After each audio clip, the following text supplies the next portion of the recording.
Eu tenho falado com muita frequência aqui na tribuna do Senado sobre a crueldade desta proposta de reforma da Previdência que está sendo apresentada pelo governo Temer. Se ela for aprovada, ela vai prejudicar os mais pobres de uma maneira cruel. Porém, terá efeitos muito mais perversos sobre as mulheres.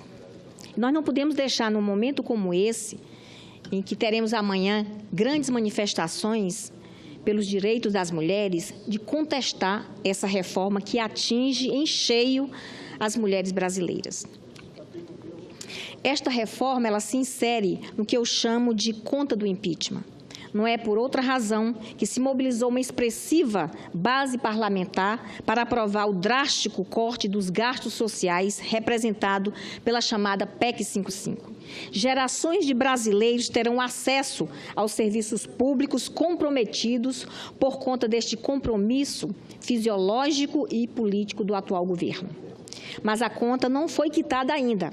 O governo não se cansa de repetir que falta a reforma da Previdência, também alavancada por falácias contábeis que buscam iludir a opinião pública.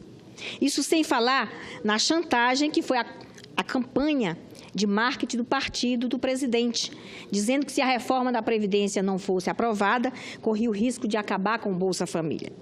Mas o governo alega um déficit previdenciário que, em verdade, não existe, uma vez que boa parte dos gastos são previstos constitucionalmente. Não possuem nem devem possuir contrapartida dos beneficiários e tem função de resgate da dívida social brasileira. O governo pretende jogar nas costas dos beneficiários mais pobres da Previdência uma conta injusta, enquanto adota medidas altamente recessivas de restrição de gastos públicos. E não é só isso. A insensibilidade do governo se manifesta também na proposta da reforma das leis trabalhistas. Mais uma vez, sem ouvir a sociedade, o governo apresentou à Câmara dos Deputados um projeto de lei de número 6787, com o objetivo de tornar ainda mais flexível as regras trabalhistas. Para convencer a opinião pública, o governo diz que pretende modernizar e aprimorar as leis, facilitando a geração de emprego. As palavras escondem o real objetivo: satisfazer interesses de elite econômica sedenta por lucros maiores, mesmo em tempos de recessão. A primeira coisa a se dizer é que não é uma verdade que a CLT seja arcaica.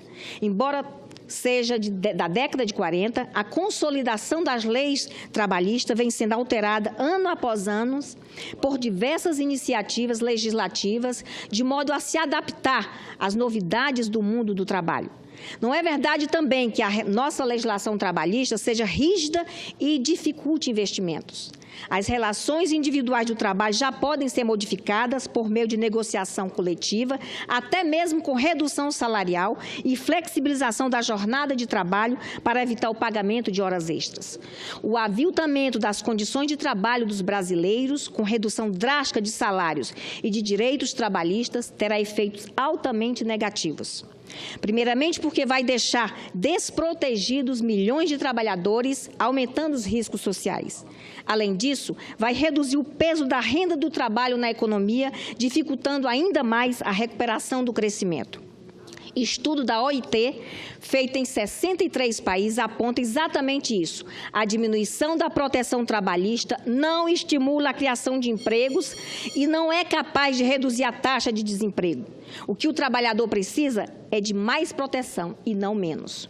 O projeto do governo é um ataque aos trabalhadores porque permite a elevação da jornada de trabalho e induz a contratação temporária.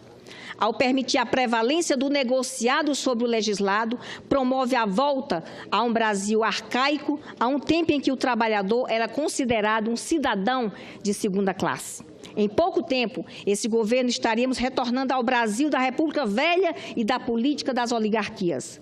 Em resumo, senhor presidente, as mudanças da legislação trabalhista associadas à perversidade da reforma da Previdência e o quadro de corte de despesas sociais são a receita perfeita para a crise social e o desamparo da população mais pobre. É a reforma da Previdência, é a reforma trabalhista, é a PEC 55, tudo em conjunto para prejudicar o trabalhador brasileiro. Era isso, senhor presidente. Muito obrigada.